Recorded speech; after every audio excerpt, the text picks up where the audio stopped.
বিশ্বের অন্যতম ব্যস্ত নগরীগুলোর মধ্যে ঢাকা একটি। ঢাকার জনজীবনের এক অবিচ্ছেদ্য অংশ হল রিকশা। প্রতিদিনের কর্মব্যস্ততা ও জীবিকার প্রয়োজনে ছুটে চলা এই শহরের মানুষের নিত্যসঙ্গী এটি। কিন্তু জনপ্রিয় এই ত্রিচক্রযানের যাত্রা হলো কবে, আর কিভাবে এটি ঢাকার সংস্কৃতিতে মিশে গেল, তাই জানব আজকে। রিকশা নিয়ে একটি মজার গল্প আছে। 1869 সালে যখন জনাথন গবল নামে ইয়াকোহামার এক ব্যক্তি স্থানীয় এক কারিগর ফ্র্যাঙ্ক পোলাই নামে এক ব্যক্তিকে একটি 2 চাকার মানব চালিত যান তৈরি করার জন্য অনুরোধ করেন, যাতে তার অসুস্থ স্ত্রী শহরে যাতায়াত করতে পারেন। সেটিকেই প্রথম মানব চালিত যান বা রিকশা বলা হয়ে থাকে। এটি অনেক সাহিত্য ও সাংবাদিক প্রতিবেদনে কথ্যভাবে পাওয়া এবং এই গল্পটি রিকশার জনপ্রিয় মানবিক উৎপত্তি হিসেবে প্রচলিত। তবে রিকশার উৎপত্তির সবচেয়ে স্বীকৃত সূত্রটি পাওয়া যায় জাপানে, যেখানে 1869 থেকে 1870 সালের দিকে টোকিওর 3 ব্যক্তি ইজুমি ইয়োসুকে, সুকুজি তোফুজিরো এবং তাকায়ামা কোসুকে, এরা 3 জন প্রোটোটাইপ তৈরি ও পরিচালনার লাইসেন্স পান। মূলত জাপানি শব্দ জিন রিকশা, যার অর্থ মানব চালিত যান, এটি থেকেই রিকশা শব্দের জন্ম হয়েছে। আমাদের এখানে প্রথম হাতে টানা রিকশা আসে 1919 সালে চট্টগ্রামে, যা মিয়ানমার অর্থাৎ তৎকালীন বার্মা থেকে আগত বলে জানা যায়। কিন্তু ঢাকায় রিকশা চট্টগ্রাম থেকে আসেনি। ঢাকায় রিকশার আগমন ঘটে কলকাতা থেকে।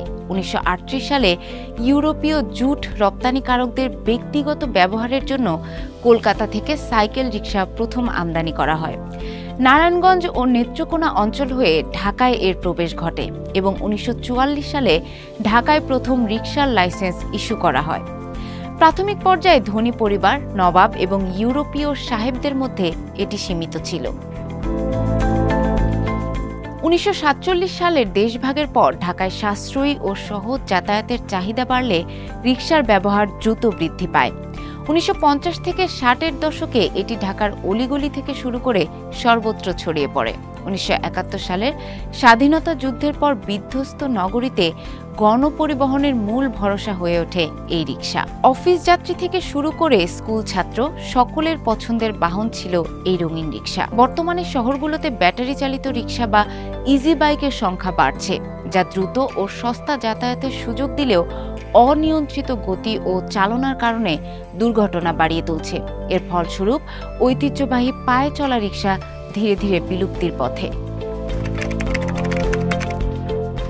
রিকশা কেবল একটি যাতায়াতের মাধ্যম নয়, এটি বাংলাদেশের শিল্প সাহিত্যেও বিশেষ অবদান রেখেছে।